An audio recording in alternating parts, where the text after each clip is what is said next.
So welcome back, everybody.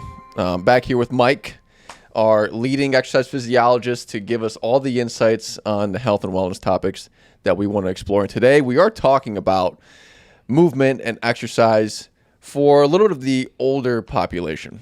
I want to be careful with how I say this because I don't know what's appropriate, but yeah, I think the term aging adult is Aging probably adult. appropriate, and the reality is we are all aging from the moment that we're born, and I think as we talk about physiology and function most specifically, the demarcation point to the aging process really starts around the age of 28 to 30. Oh, wow. Sadly enough, for those of us that are over the age of 28 to 30. But when you look at most of the physiological markers or the performance markers in the human body, most things start to go on a natural decline at the age of between 27 and 30. VO2 max can go, or so your aerobic capacity starts to decline at that point. Muscle strength, muscle power can start to decline at that point. But I think as we're going to get into in this discussion, just because they can start to decline at that point doesn't mean they have to decline at that point. Chronological aging is inevitable. Biological aging is something that can absolutely be slowed by a proper exercise programs and doing the right things from a lifestyle perspective. So that's a lot of what we're going to get into here. Yeah, exactly. So, and I think with this demographic, a lot of times some people feel like it's too late to begin a program. Like you don't have to be 20 years old or 30 years old to start a health and fitness program. A lot of people start or can start later in life, and there's a lot of benefit to reap there. So maybe set us up, Mike, like when people think of that population, the aging adult population, who is it and what does happen in terms of people's health and fitness as we go through that process? Yeah, I'll do that in a second. Let me start with what you said a second ago. I'm too old to start, and I think a really good story that's illustrative of never being too old to start is a researcher based at University of Miami, Dr. Joe Signorelli. Dr. Signorelli has done research for decades on specifically resistance training and power and explosive training with the aging adult population. And he's down in southern Florida, which, as you could imagine, there's a lot of retirees in that community. And he's done research studies with people in their 80s, 90s, and even a couple people in their hundreds who have just began an exercise program for the first time, and they actually show noticeable differences in strength, in power, even nominal increases in muscle mass. So if somebody who's in their 80s, 90s, or 100 isn't too old to start, then certainly all the listeners of this conversation aren't too old to start. So I think that is a bit of a misconception, I think, that has permeated medical circles for years, is that as somebody gets older, they become more frail. We have to be more cautious. And while it is true, we definitely need to approach an exercise program for somebody who is 65, who's never exercised before, differently than someone who's 15 years old and a high school football player. A lot of the same foundational principles can be applied. So to your point of understanding what happens in the aging process, if you look at all of the traditional fitness capacities, so you look at muscle mass, muscle strength, which is the ability to produce force, muscular power, which is the ability to produce force at speed, which I'm sure we'll talk about a little later in this conversation, your aerobic capacity, all those things will tend to decline at about the rate of 1% per year from, you just call it, age 30 for simplicity's sake. So that is the natural decline. But we're all very familiar with the statement, use it or lose it. And I think that's what best embodies this decline. There are certainly things in the human body that are just on a physiological clock that, almost regardless of what you're doing from a training perspective, are going to go to on some sort of slow to moderate decline.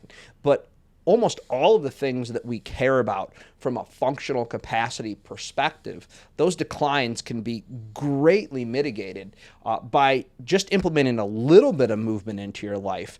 And then if you go from a little bit of movement or physical activity to actually a good, appropriate, structured exercise program, then you truly bend the aging curve, right? We're all aging. We can't prevent the aging process from happening, but we can slow the aging curve to where an 80-year-old can be as functional as a 40-year-old if they're doing the right things to maintain that functional capacity. Yeah. Why is that some of the adaptations you mentioned, like power and strength, I do feel like that population doesn't necessarily grasp on it. That's for young athletes. Like, why is that important for an aging population? Well, so let's first start with, I think, something that people will wrap their heads around because they've heard of it before, and then we'll get to the answer to that question. Many people hear about the age-related decline in muscle mass, which is referred to as sarcopenia. That's a pretty common term that's used in society. And what's interesting is that when muscle mass actually starts to measurably decline, you've been declining in muscle power and muscle strength for years to maybe even decades. The muscle mass is actually the last thing that goes. And when we think about functional capacity in life, and to your point, most people who aren't athletes wouldn't necessarily associate muscle strength and muscle power as being something that's important to them. But what I would submit to you, and we've talked about this previously in other conversations, is that your muscular strength is really the rate limiter to your functional capacity. Everything we do during our day, for the most part, that involves our muscles is at some percentage of our max, right? So let's say it's carrying groceries as an example. If you have two 10-pound bags of groceries that you're carrying in each hand, and 10 pounds is your max, that's going to be a pretty grueling activity for you to do. But if 50 pounds is your max and you're only using 20% of that to carry your groceries, that's going to be a much easier activity for you to do. So since every activity we do during the course of our daily life, have it be just activities of daily living or the movement that we enjoy with our friends and our family, is done at a percentage of max, the higher your strength ceiling is, the easier it is going to be to fit things underneath that strength ceiling. Yeah. And then you go a step further with power. Again, power is something that, so maybe people can understand what I said about strength, but power seems to be this thing like, I'm not making a tackle in football. I'm not trying to hit a baseball 500 feet.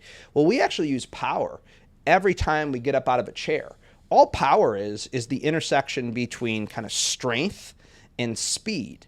And although maybe we're not running sprints like an athlete would, getting out of a chair involves producing strength at speed.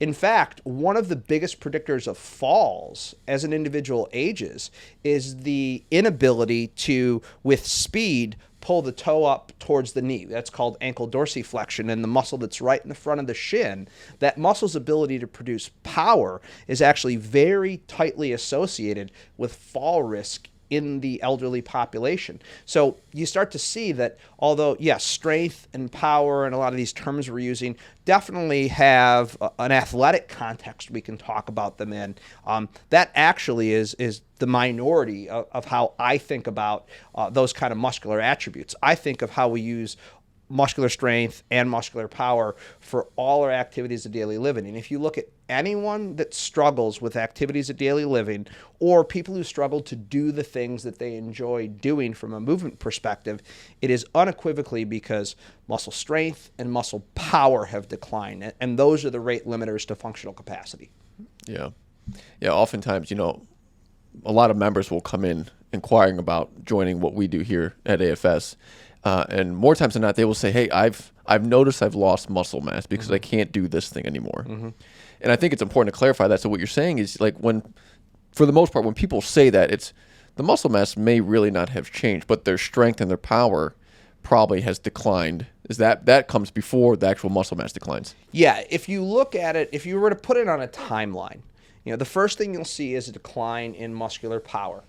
And then you'll see a decline in muscular strength. And then finally, you see an actual decline in the anatomical tissue that's there, which is the muscle fibers. And I don't think we need to make too fine of a distinction here. The reality is when somebody says that, they're saying the same thing. It's like, hey, my muscles aren't able to do the things they were able to once do before. And I don't like that. It's preventing me from doing the things that I want to do during my life. And I'm here because I want to do something about that. And the good news is you can do something about it. And it is easier than what people think if you apply the appropriate exercise programming and, as I'm sure we'll talk about, progression principles into a program. Yeah. And I think that's a good segue to kind of just talk about what that looks like. So you have somebody who's in this state looking to begin a exercise program, or a physical activity program, what are some best practices to consider? Yeah, I mean, certainly as people age, as medical conditions, become a concern and orthopedic conditions become a concern, I think on some level, if some of those conditions are unstable, talking with your doctor first, I think is always a good and appropriate starting point. But from there, I think, the first step is just moving. Right. We know that the guideline for physical activity is 150 minutes of moderate to vigorous intensity physical activity every week. We know, and in fact, we've talked about numerous times, that you derive the biggest benefits from physical activity when you go from doing nothing or a very small amount to something or a little bit more than what you're doing. So I just encourage as much physical activity as possible. So have that be walking, playing with your kids, playing with your grandkids, cleaning the house. So I think the baseline that I encourage everyone to focus on is just leading a physically active lifestyle. Can being physically active move the needle in some of these like strength and power metrics that are important? That's a great question. And to some degree, the answer is yes. Because one of the reasons that people see such a stark decline in their functional capacity as they age is they're literally not using their muscles. And as they keep not using their muscles, it becomes a vicious cycle. The muscles become less usable. You use them less. The muscles become less usable, and kind of the downward spiral begins. So just getting up and walking down the block, that is going to have a preventative impact on reduction in muscle power, muscle strength, and muscle mass. This is one of the reasons in healthcare settings, getting a patient post-surgically ambulatory as fast as they possibly can, just to get them moving, is important. Now, saying that, it does slow the decline, but if you're really looking to square off the aging curve or bend the aging curve, you do need to think about a good, appropriately structured exercise program. But I want to be clear, the base is just getting out there and moving any way you can for as long as you can at as reasonable of an intensity as you can. That builds your foundation. And then from there, we could start to talk about what an appropriate exercise program looks like. Yeah. So let's go there. What does that look like? You have somebody who's moving and meeting the base level of guideline through the ACSM. Now they want to engage into some exercise. The cornerstone of the program absolutely needs to be strength training, without a doubt. Now, this isn't to diminish the importance of aerobic exercise, because it certainly should be an element of an exercise program, and we'll touch on the aerobic element in a moment. But I think really what's so important to know is over the course of the past couple of decades, at least in the evidence-based exercise community, we've started to realize that we can, with proper progression and proper prescription, appropriately push a aging adult population in a way that can dramatically improve their fitness, their functional capacity, and their health. I think for so many years, training the aging adult population, particularly as people got into their 60s and 70s, was all about sitting in a chair with 2-pound dumbbells or a resistance band and doing very basic non-stimulating movements. And what we started to realize is that that doesn't provide much more of a stimulus than just the things you do from a physical activity perspective. So in that respect, I think for many years and decades, we were underdosing what was needed to see improvement, and also, we were underdosing what people were actually capable of. So now when we start to look at a strength training program for an aging adult, we realize that the first thing we need to do is we need to teach proper movement patterns. Just teach somebody how to do a squat properly to whatever degree they can do a squat. I mean, we squat every single day, all the time, when we get off the toilet, when we get it down and up from a chair. So it's one of the most fundamental movement patterns. So you start with training the movement patterns. That's the motor skills required to do these movements, because as people age, they lose their kinesthetic and proprioceptive awareness, right? Just their ability to do motor skills. Mm-hmm. But once you teach the proper movements, you can start someone with what we'll call a low to moderate load for any of the exercises that you're choosing. And then slowly over time, you can progress that load up to where you actually can be loading an individual at something that is, approaching, a decently strenuous load for them, but in a very controlled environment, under the right circumstances, under the right supervision, and those people could see dramatic improvements, in their muscular fitness. I think of my mom. My mom, who was a client of ours, started strength training under our guidance at our Plymouth facility years ago. First time she came in there, it was 5-pound dumbbells that she was bench pressing. And then my mom will very proudly tell you that she can bench press 17.5-pound dumbbells. All right, Nancy, that's impressive. But at the same time, she will also proudly tell you that her osteoporosis was pulled back to osteopenia, which is an improvement in bone mineral density, not just because of the strength training, from other things she does as well. But I think the fact of the matter is, with proper progression and proper loading, you can make some pretty profound differences in muscular capacity for individuals. And it happens by finding that appropriate starting point and then slowly increasing the intensity and the complexity of what you do over time as the body responds. Yeah, I think that's an important piece, is the progression component.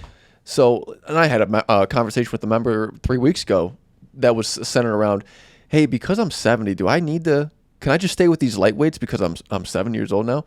So I don't think people realize that piece of it. I think a lot of times people, not just this population, but all populations, is, hey, here's my strength training routine. I'm using my 8-pound dumbbells. I do it twice a week, and I'm just going to keep doing that and expect the positive strength adaptations and muscle tissue adaptations without changing anything. So I don't want to put absolutes on it, but in order for somebody to truly bend that aging curve, how important is the progressive increasing of load? How important is that part? Progression is critically important, I think, to bending the aging curve. Don't get me wrong. Doing anything is very likely going to at least allow you to maintain where you're at. So if somebody's been using those 8-pound dumbbells for a while and they're good using those 8-pound dumbbells and they're okay with their current level of functional capacity and fitness, then keep using the 8-pound dumbbells. It's probably going to prevent you from backsliding. But most people that we work with here at AFS, and I think that most people that think about engaging in an exercise program to improve their vitality and their health and their functional capacity, they want to improve. They want to do the things that they were once able to do that they're not able to do now. And the only way you do that is to progressively increase the stress you place in the body. I mean, exercise is a stress. That's why it works. The body, accommodates the stress, and it responds by, getting better, building, bigger muscles, stronger heart, whatever you may be focusing on. But it only does that because you continually impose that stress on the body. And the important part of this is that it is a controlled and progressive stress. It's increasing the volume or the intensity by 3 to 5%, every week, every 2 weeks, whatever the appropriate period of time is, and slowly and incrementally, increasing, that stress you place in the body, and the body will continue to respond. And that is a universal truth of human biology. Doesn't matter if you're 10 years old, 20 years old, or 100 years old. When you incrementally place a stress on the body, a little greater than what the body can handle, the body responds with favorable adaptations and favorable responses. If you place a stress that's far too great, far too quickly, that's when injuries can happen. And I think, that's where the concern exists amongst everyone, but particularly as people get older, they've probably either had a bad experience themselves or they've had a friend who's had a bad experience with exercise, and that can cause people to be a little fear avoidant. But what I would submit to you and everyone listening is that in every single case, under proper supervision, with proper progression and program design, a properly designed exercise program is one of the safest things you can do. Much safer than even taking your dog for a walk outside, because the dog's on a leash, goes to run after a squirrel. That's a much less controlled environment than it is when you're in the weight room under proper supervision. So not only is there an injury prevention effect to what we're talking about here, but again, it allows you to get back to the things that you were once able to do that you're not quite able to do the same way now. Could you argue, because this population is kind of on a steeper decline of, muscle mass, and bone mineral density starts to, kick in at a higher rate than when you're 20. Could you argue that that progression piece is much more critical than if you were starting out at 25 or 30? Yeah, I think so for two reasons. I think, first and foremost, your margin for error as you get older, because the body is just starting to break down a little bit, becomes greater. The reality is that when people are in their 60s and 70s, heck, even in their 40s, arthritis starts to become an issue. There's postural issues that are a concern. And so I think you have to be much more acutely aware. I know myself, you, probably some people that are listening, the stuff we did for exercise when we were in our teens, would probably render us, injured or immobile, nowadays. Mm-hmm. So you have to be more aware of that, I think, as you age. But also, the stakes become higher, right? Because when you are aging and you want to maintain your vitality, your functional capacity, and your independence, you're really fighting for something different at that point in life. So yeah, I think a more precise approach is required. And I also think the thing that we need to discuss, because I look at it as more of a macro level challenge, is that we are living, broadly speaking, older and longer than what we ever have. Modern medicine has definitely guaranteed us a longer life, but modern medicine has not guaranteed us a better life, a more functional life. That's what a properly designed and implemented exercise program does for you. And I think there's starting to become very broad awareness in a lot of sectors of healthcare, as well as with policymakers that are trying to figure out a way to cover the astronomical cost of the aging of our population, starting to realize that, wow, if people are going to live longer and we're not going to have incredibly escalating medical costs with that population as they age, we need to be using interventions like exercise and like nutrition to make that population not only live longer, but live better as they live longer, so they're not as chronically diseased and as much of a burden on the healthcare system. So, right. There's so many implications to this conversation that we're having right now. Yes, there's the micro level conversation of the person that just wants to ride their bike and play with their grandkids. But there's also this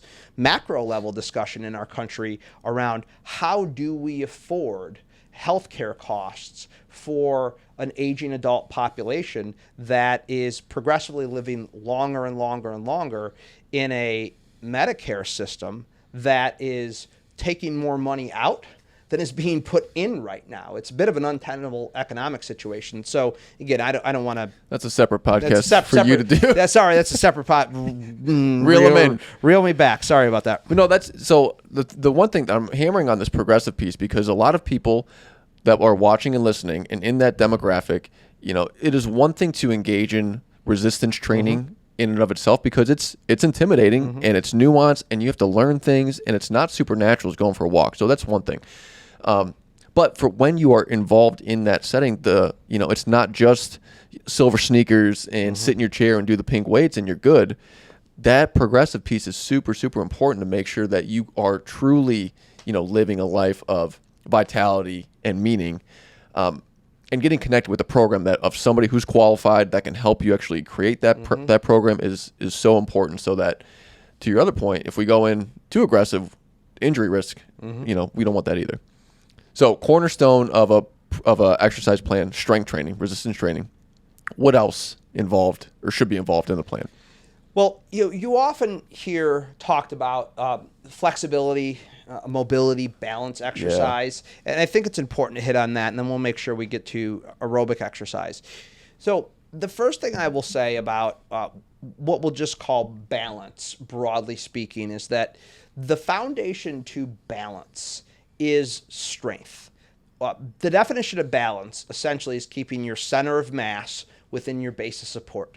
When your center of mass gets outside of your base of support, that's when you fall. Well, the reality is the stronger the things are that are the base of support, the easier it's going to be to keep your center of mass in your base of support. So that's co-contraction of muscles in the shin, in the thigh, in the torso. That helps to maintain balance to a great degree. also, we're actually not really concerned with balance. We're concerned with losing our balance and the ability to recover once we've lost our balance. Well, that's an activity that's based solely on power. You slip and you're going to fall, and the faster you can move your leg to recover from that fall, the greater the chances that you're not going to be injured from it.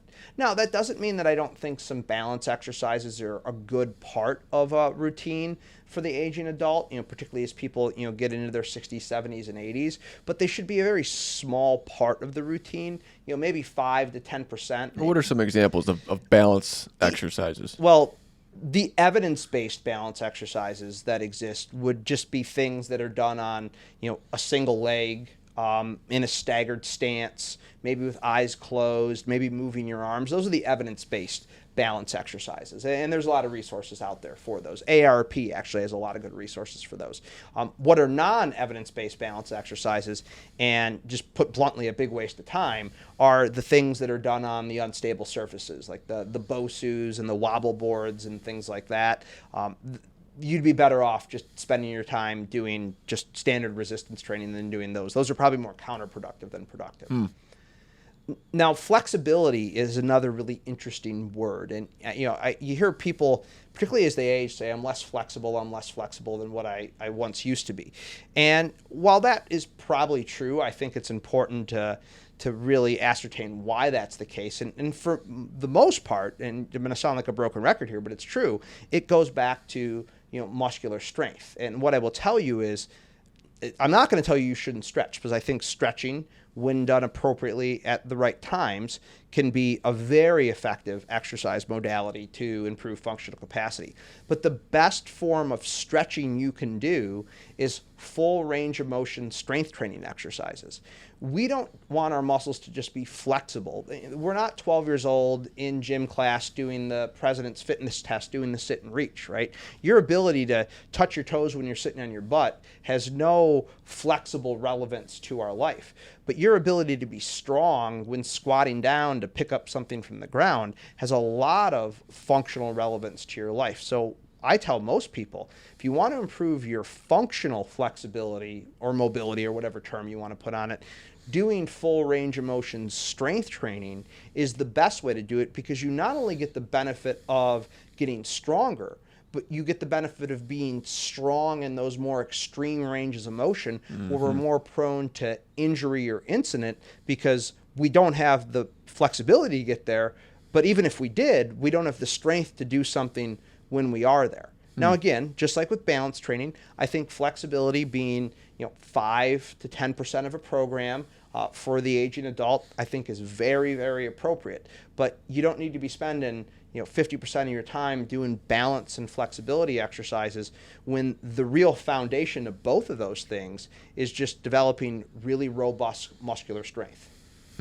So somebody would be better off doing a full range of motion squat to improve lower body flexibility than sitting down and trying to stretch their hamstrings, touch their toes. Yeah, exactly. And not only that, I would say that doing a good full range of motion squat is something that improves flexibility in so many areas of your body to do it properly. And it's interesting, because I feel like squatting conjures up this image in people's minds of some big strong meathead with a bar on their back squatting 500 pounds or something like that. And I cannot emphasize enough that if you were to count the number of times you squat or do something squat related in your day, you would run out of the attention span to squat, because you do it so often. Right. I've even heard members tell us, well, my doctor said I shouldn't squat, or my doctor said squats can be bad for knees.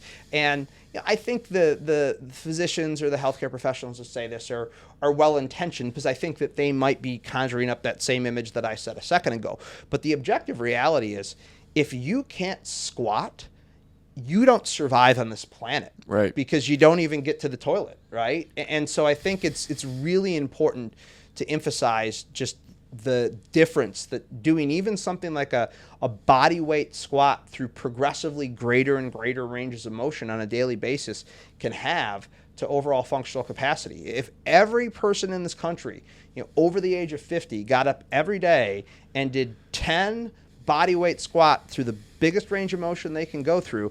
I don't have any evidence to suggest this other than what I'm saying right now, but I actually think we would see a reduction in our healthcare costs in this country. Yep, I agree with you wholeheartedly. What about aerobic fitness?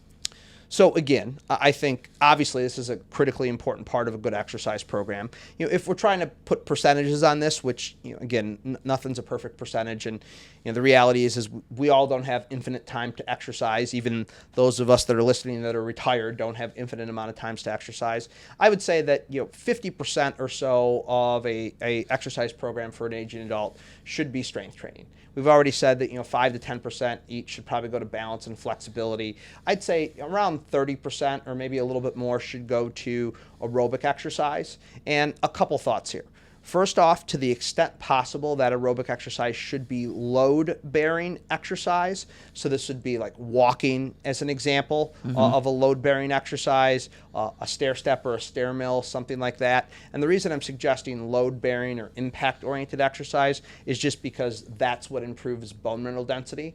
Now, I realize that impact-oriented exercise, particularly for people who have orthopedic issues or who have arthritis, might be difficult, so you may have to modify the impact. This is where things like a recumbent bike could work really well, an elliptical trainer.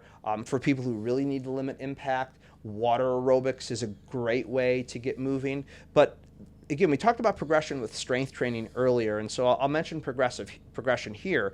To the extent that you can start to progressively add in more impact-based or more load-bearing aerobic activity over time is to the extent that you can really see improvements in your bone mineral density. And particularly for the peri and postmenopausal women out there, that bone mineral density is a significant concern. We definitely need to make sure that that's something that we're focusing on.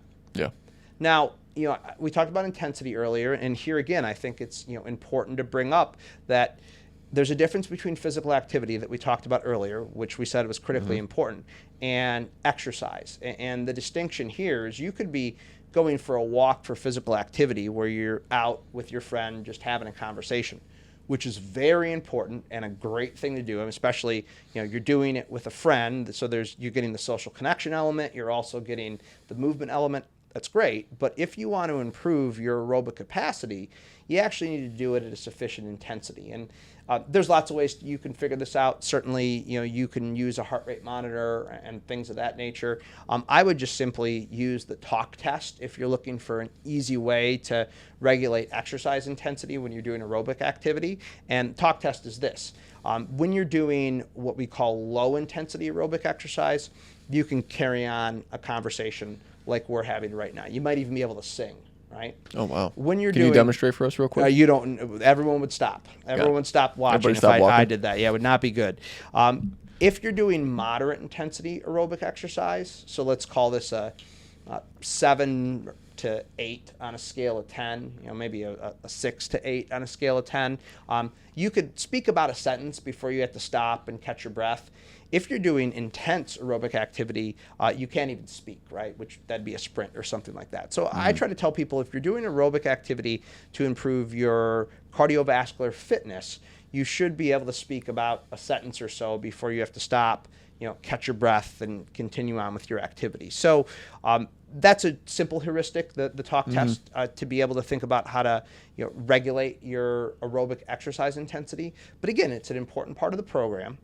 However, the foundation of you being able to do that, to be able to move your muscles fast enough, to be able to get your heart rate up to a sufficient degree to actually have a positive cardiovascular response, that's entirely dependent on the strength and the power in your muscles. You don't have strong enough muscles to get you up out of the chair and get you going down the block fast enough, you're never going to stress your heart, your lungs, and your blood vessels, and you're never going to improve your aerobic fitness. So all of these things are very much interrelated, but the absolute base here, the foundation to everything we're talking about, is the ability to maintain and improve muscular strength. Yeah, that ties into your last webinar and podcast that we did a while back. The strength foundation allows you to have the ability to stress the heart for the aerobic benefits that come afterwards. So I think what we're taking away here is, okay, something is better than nothing. Get physically active. If you're doing that and you want to start engaging exercise, it sounds like foundational and first priority is strength training. Get that in place, get a good program, somebody overseeing it to make sure it's safe and effective. Then it's the aerobic fitness, and then the last little bit of percentage comes from balance and flexibility. Yeah. Yeah, Okay. absolutely. And again, while that is the general, I think, structure that I'd like to recommend, I also think it can't be stated enough that the best exercise program is the one that you will do. So if somebody who's listening says, I could do that walk thing you said and speak only 8 words, but I don't know if I want to start lifting weights. Great. Start by taking a walk, right? I'm great with that. Like, start anywhere, but just realize the destination that you want to get to is ultimately the point that we talked about. And yes, working with a qualified professional is a great way to ensure that is a safe and an effective process. But you don't have to use that as your starting point if it's not available to you or if it's something that isn't required, like the walking element of things. I think, Right.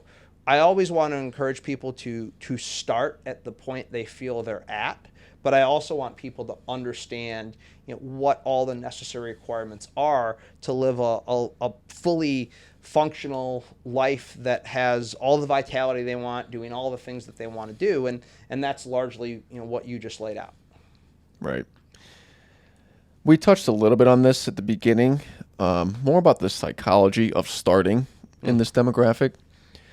What insights or experience do you have personally, or that you can share with the audience here, to overcome that psychological component? I'm too old to begin. Yeah, it's tough. So first, I think, accepting that that's a natural thought that you are going to have, I think is very, very normal. And I think accepting it normalizes it to a great extent.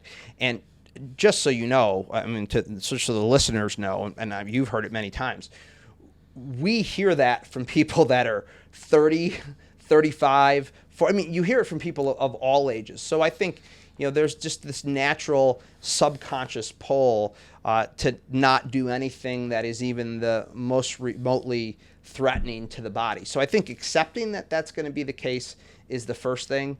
And then I think that realizing that because you value being active and living the life you want to live and being independent and having a great long life, you could still take action anyway, even though it's uncomfortable, I think is a really important, psychological tool.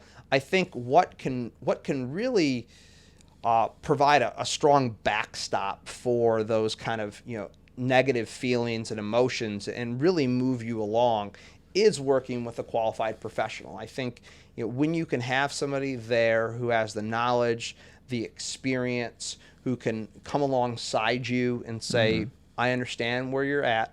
I understand where you want to go. Let's walk this path together. I think that's an incredibly reassuring thing. So I think, there are some things that you can do psychologically to get yourself to the point where you're ready to begin. But I think something that could accelerate that process tremendously is working with a qualified professional. And I think we've seen that, time and time again in what we do here. A lot of people who think it isn't possible or are very skeptical or apprehensive when they start to realize that once they get started, wow, I actually can do this. And it's no surprise to us because it's what we've been talking about this entire conversation is that, when you stress biology the right way, it responds in the manner that you expect it to respond. It's just, again, like we've talked about, making sure you do it the right way. Right.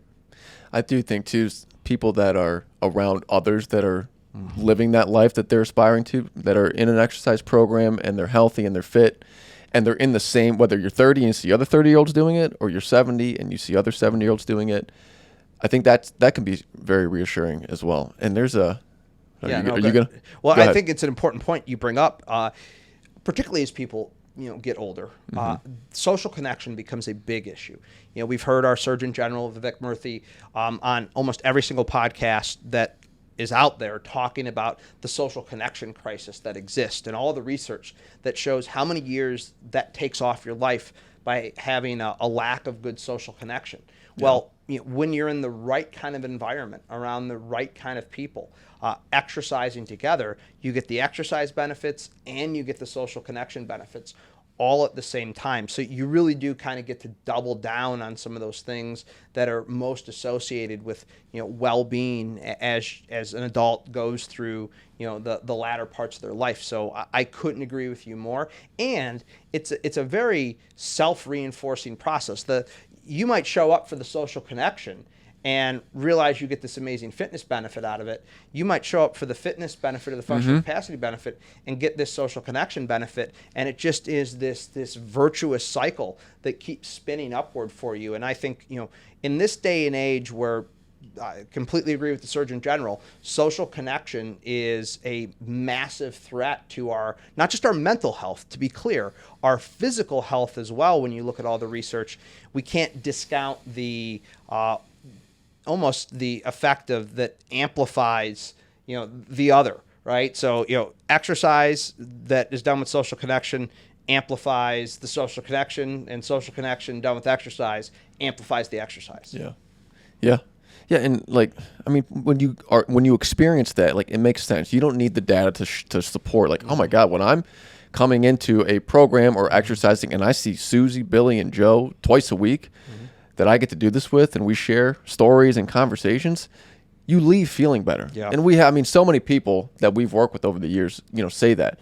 One of the stories that I think is wildly impactful is a story that we had when a member came to us and thanked us for the ability to help move her husband that passed out of the house, physically. She had to actually physically. She was a caregiver, carry him out of the house. And it's a horrible story, and I'm not saying people that should be your goal when you start an exercise plan, but man, the fact that she had her strength and her fitness, because she's been exercising for many years, that allowed her to do that and give that gift to her husband that passed. That's wildly impactful. Yeah, she had the physical strength to be a caregiver and to have those last moments of her husband's life spent with her. And that's incredibly powerful. And you said it. I'm obviously, somebody who's intimately involved in the research and the evidence base for, what we do in our field. And all of that is critically important. And we can never forget that it's important to be evidence-based. But I don't need academic journals and randomized controlled trials to tell me this stuff works, because I've been seeing it for a 20+ year career, and I literally see it every single day in the four walls of our building. And you do see the differences in people. You see the people that walk through the door hunched over, taking really, really small strides, really unstable. And then these are the people that are progressively standing up straighter. They're stepping a little bigger. They're starting to look a little bit more stable. And that is the gold standard of research as far as I'm concerned. Yes, with all due respect to my colleagues in the research world that look at randomized controls trials, I see randomized control trial results every single day around here, and it makes a profound difference in not only people's fitness, but most importantly in the length and the quality of their life. Yeah. Awesome, Michael. That's all we have time for. But thank you for all we have time for. That's all we have time for. But thank you for coming on, sharing some insights. Wildly important for people to take away, some of the nuggets that you gave them to starting their health and wellness journey. So, thank you all for watching and listening, and we'll see you next time. And that's our show for today. Thank you so much for sticking around, watching, learning. If you extracted some value, please share this with your friends and family. You can also click the subscribe link. I believe if you're on the Spotifys and Apples and you're listening to this, there's a subscribe link at the bottom of the episode. If you're watching on YouTube, bottom right of this video, you can click subscribe to stay up to date on the latest episodes. Thank you again for joining us on this episode. And with that being said, be well, stay connected, and take care of your health.